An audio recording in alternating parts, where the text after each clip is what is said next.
नमस्कार, बहुत स्वागत है आपका। मैं हूं आपके साथ नेहा दुबे। महिलाओं और बच्चों के विरुद्ध अपराध के अनुसंधान में सहयोग हेतु महिला पुलिस कर्मियों का 4 सप्ताह का प्रशिक्षण कार्यक्रम रांची के होटवार स्थित अनुसंधान प्रशिक्षण विद्यालय में शुरू हो गया है। इस मौके पर झारखंड उच्च न्यायालय की न्यायाधीश और किशोर न्याय सह पॉक्सो समिति के अध्यक्ष SN प्रसाद ने कहा है कि अनुसंधान सही दिशा में हो, इसके लिए पुलिस कर्मियों को पॉक्सो एक्ट और जुवेनाइल जस्टिस एक्ट की पूरी जानकारी होनी चाहिए। साथ ही उन्होंने कहा कि पीड़ित को न्याय दिलाने की बारीकी से सबूत जुटाना चाहिए। मौके पर राज्य के पुलिस महानिदेशक अजय कुमार सिंह ने भी कहा कि अपराध से जुड़े अनुसंधान का दायरा बढ़ता जा रहा है। बहुत सारे मामलों में अब फॉरेंसिक जांच करना अनिवार्य कर दिया है।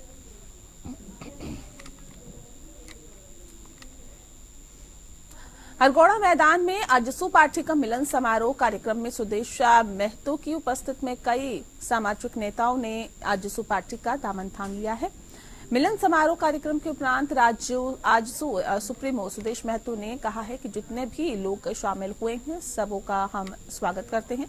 खासकर कई प्रबुद्ध लोग इस पार्टी को आगे ले जाएंगे और पार्टी के सिद्धांत से प्रभावित होकर आप लोगों ने पार्टी को ज्वाइन किया है, इसके लिए हम सभी कार्यकर्ताओं का अभिनंदन करते हैं। साथ ही समाजसेवी जितेंद्र सिंह का ज्वाइन न करना पार्टी के लिए एक अच्छा संकेत है। सबों के सुख दुख में काम आते हैं और अब इस बैनर तले आजसू कार्यकर्ता के रूप में अपने काम का निर्वहन करेंगे।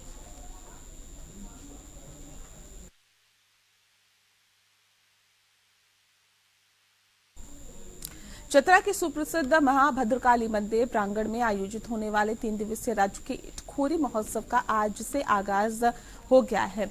महोत्सव का आगाज राज्य के मुख्यमंत्री चंपई सोरेन, मुख्यमंत्री सत्यानंद, आपको बता दें कि मुख्यमंत्री चंपई सोरेन और साथ ही साथ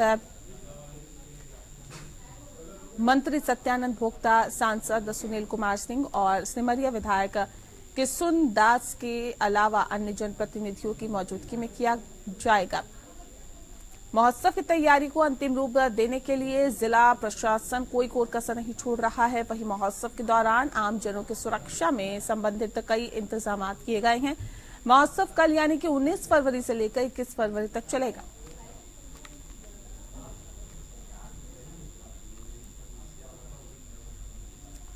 जामताड़ा साइबर थाना की पुलिस ने 2 साइबर अपराधियों को गिरफ्तार किया है और 2 साइबर अपराधी मौके से भागने में सफल हो गए हैं। गिरफ्तार साइबर अपराधियों में सरोज मंडल ग्राम मोहाली झीलुवा और करण मंडल ग्राम सीकर पोसनी में शामिल हैं। एक कमांडेंट और एक नारायणपुर थाना क्षेत्र का रहने वाला बताया जा रहा है। पुलिस ने इन साइबर अपराधियों के पास से 4 मोबाइल, 19 सिम और 10 ATM कार्ड के साथ एक लैपटॉप भी बरामद किया है। वहीं गिरफ्तार अपराधियों ने बताया है कि लोगों को बिजली बिल जमा नहीं करने पर बिजली की लाइन काटने का मैसेज देकर लोगों को झांसे में ले लेते थे और उनका बैंक अकाउंट डिटेल हासिल करने के बाद उनके अकाउंट से रुपए गायब कर देते थे।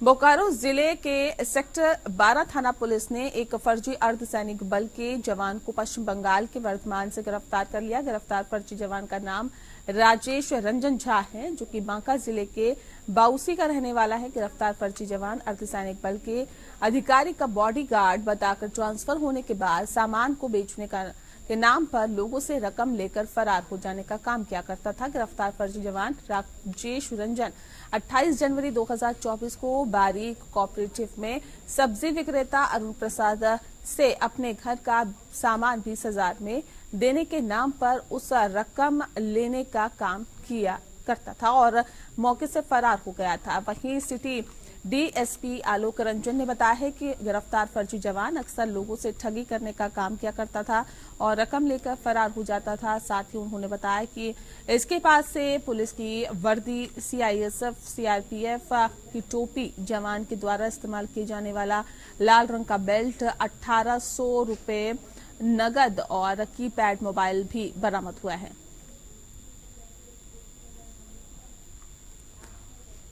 जामताड़ा में बिहार की चर्चित कोड़ा गैंग का एक सदस्य पुलिस ने पकड़ लिया है। 27 साल का गौरव कुमार यादव नामक युवक कमांडेंट के गणपत चौक में एक बाइक से 50,000 रुपए निकालकर भाग रहा था। इसी क्रम में लोगों ने उसे पकड़ लिया। मौके पर पहुंची पुलिस ने आरोपी के पास से डिक्की खोलने का मास्टर, चाबी, पेचकस और रुपए को बरामद कर लिया है। एसपी ने बताया है कि कटिहार जिले के कोड़ा थाना क्षेत्र इलाके में कोड़ा गैंग सक्रिय है और इस तरह की घटनाओं को अंजाम देता है। ये गैंग पूरे देश में फैला हुआ है। गैंग के सदस्य बैंक से रुपया निकालने वाले लोगों को अपना निशाना बनाते हैं और महिलाओं की जेवर छीनकर भाग जाते हैं। इस गिरोह के अन्य सदस्यों की गिरफ्तारी का प्रयास भी किया जा रहा है।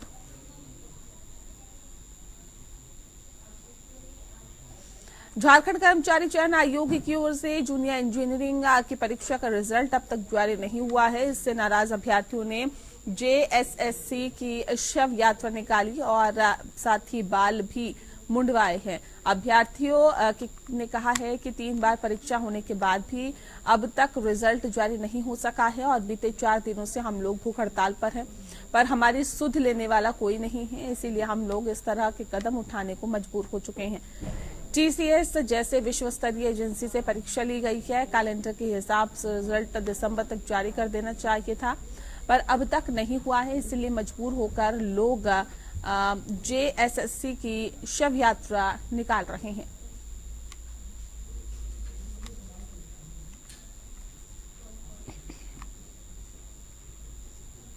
अंतर्जातीय विवाह से नाराज भाई ने अपनी विवाहित बहन को गोली मार दी है। इस घटना से गोली लगने से बहन गंभीर रूप से घायल हो गई।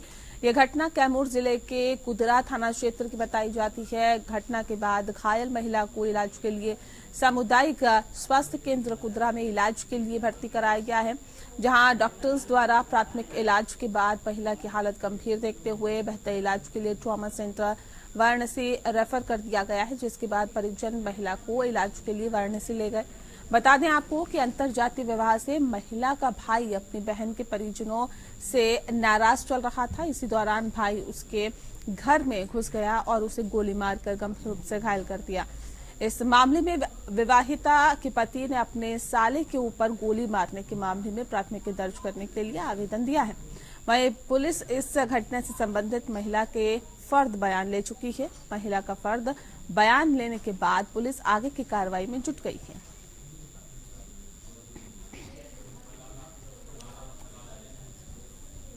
कांग्रेस ने इनकम टैक्स कार्यालय के सामने जमकर प्रदर्शन किया और कांग्रेस के खातों को फ्रीज करने पर केंद्र की मोदी सरकार के खिलाफ तानाशाही का आरोप लगाया गया है। केंद्र की भाजपा सरकार के खिलाफ भी जमकर नारेबाजी हुई। शहर एवं ग्रामीण जिला कांग्रेस कमेटी के नेतृत्व में ये प्रदर्शन आकाशवाणी स्थित इनकम टैक्स कार्यालय के सामने किया गया है। कांग्रेस के वरिष्ठ पूर्व विधायक धर्मेंद्र साहू, छाया वर्मा, अनीता शर्मा, गिरीश दुबे, उधोराम वर्मा, एजाज डेबर सहित कांग्रेस के सैकड़ों नेता कार्यकर्ता भी उपलब्ध रहे।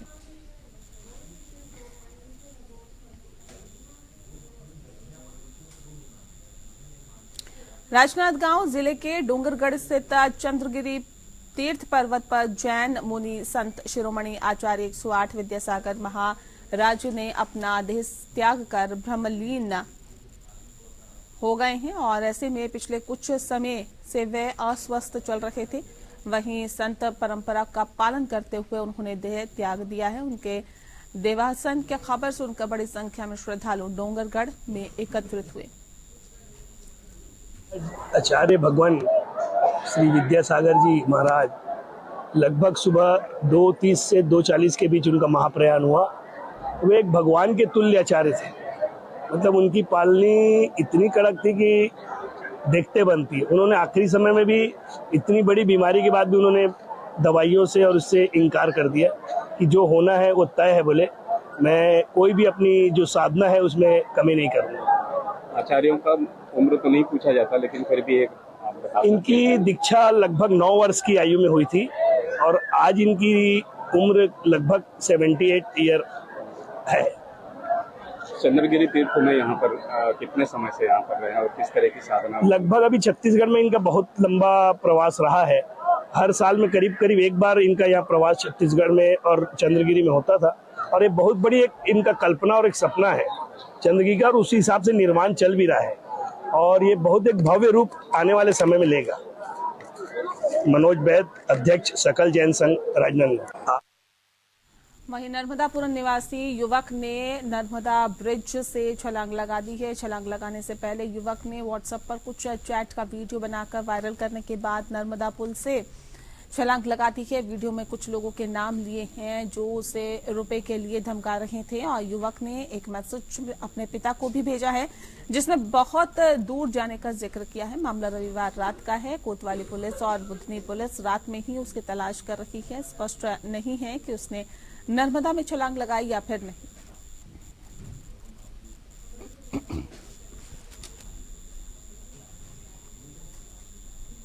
मध्य प्रदेश के आलोट में तांत्रिक क्रिया के नाम पर 3 लोगों से दुष्कर्म का मामला सामने आया है। आलोट की एक महिला, उसकी बेटी और चचेरी बहन से दुष्कर्म का आरोप लगा है। आरोपी राजस्थान का निवासी है जिसे गिरफ्तार किया गया है और उसके खिलाफ प्रकरण दर्ज कर लिया गया है। आलोट एसडीपीओ सबेदा अंसारी ने जानकारी देते हुए बताया है कि आरोपी उन्हें रेलवे स्टेशन के पास से मिला था और तांत्रिक क्रिया कर परेशानी दूर करने और गड़ा धन निकालने का लालच देकर कुछ दिनों से पीड़ित महिला के घर में ही रह रहा था।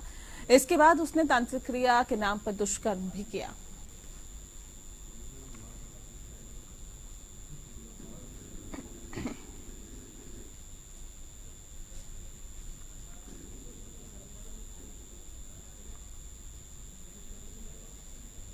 वहीं प्रधानमंत्री नरेंद्र मोदी सोमवार को उत्तर प्रदेश के संभल में कल्की धाम मां मंदिर का शिलान्यास करने पहुंचे और इस दौरान उन्होंने आचार्य प्रमोद कृष्णम से बातचीत की है और दोहराते हुए कहा कि प्रमोद कृष्णम ने कहा है कि सबके पास देने के लिए कुछ ना कुछ होता है, लेकिन न मेरे पास कुछ नहीं है। तीर्थ स्थलों के विकास पर बोलते हुए प्रधानमंत्री ने कहा कि आज एक और हमारे तीर्थों का विकास हो रहा है तो दूसरी ओर शहरों में हाईटेक इंफ्रास्ट्रक्चर भी तैयार हो रहा है। आज अगर मंदिर बन रहे हैं तो देश भर में नए मेडिकल कॉलेज भी बन रहे हैं।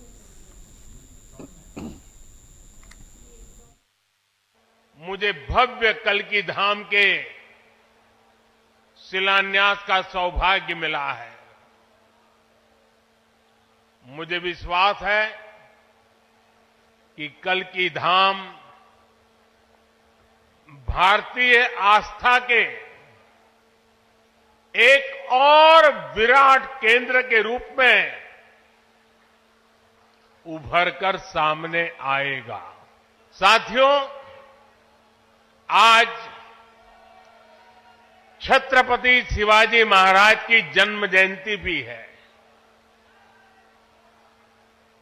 ये दिन इसलिए और पवित्र हो जाता है और ज्यादा प्रेरणादायक हो जाता है। आज हम देश में जो सांस्कृतिक पुनरोदय देख रहे हैं, आज अपनी पहचान पर गर्व और उसकी स्थापना का जो आत्मविश्वास दिख रहा है, वो प्रेरणा हमें छत्रपति शिवाजी महाराज से ही मिलती है। इसी कालखंड में हमने विश्वनाथ धाम के वैभव को काशी की धरती पर देखा है, निखरता हुआ देखा है। इसी कालखंड में हम काशी का कायाकल्प होते देख रहे हैं। इसी दौर में महाकाल के महालोक की महिमा हमने देखी है। हमने सोमनाथ का विकास देखा है, केदार घाटी का पुनर्निर्माण देखा है। हम विकास भी, विरासत भी, इस मंत्र को आत्मसात करते हुए चल रहे हैं। साथियों, जिस दिन अयोध्या में राम मंदिर की प्राण प्रतिष्ठा हुई थी,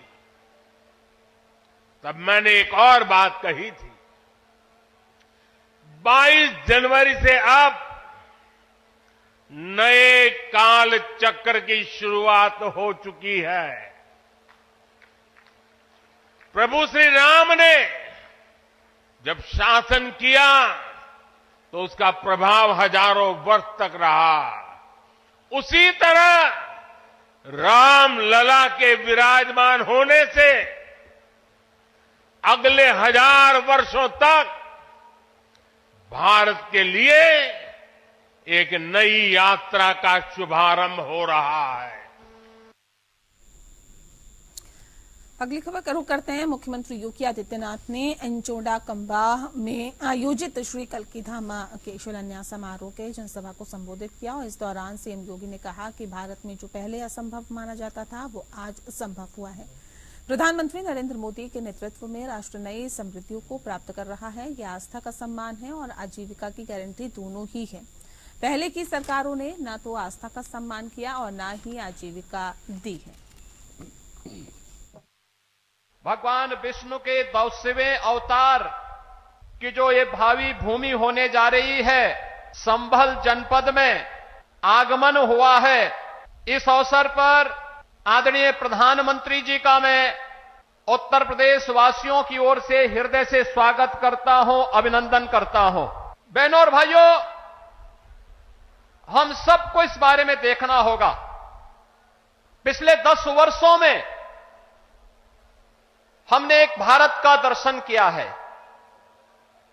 एक नया भारत है। काशी में काशी विश्वनाथ धाम, अयोध्या धाम में रामलला का पुनः विराजमान होना, केदारपुरी और बद्रीनाथ धाम का पुनरुद्धार का कार्य संपन्न होना, महाकाल में महालोक की स्थापना होना, ये वह नए भारत की तस्वीर है जिस नए भारत में हर युवा की आजीविका की गारंटी भी है और आपकी आस्था की भी गारंटी है। यही मोदी की गारंटी है। भाइयों बहनों, ये आस्था का सम्मान, जिन लोगों ने आस्था के साथ लगातार खिलवाड़ किया, वे न आजीविका ही दे पाए और न भारत की आस्था को ही सम्मान दे पाए। आज तो भारत की विरासत भी सम्मानित होती है वैश्विक मंच पर। और इसी के साथ इस बुलेटिन में फिलहाल के लिए इतना ही। नमस्कार।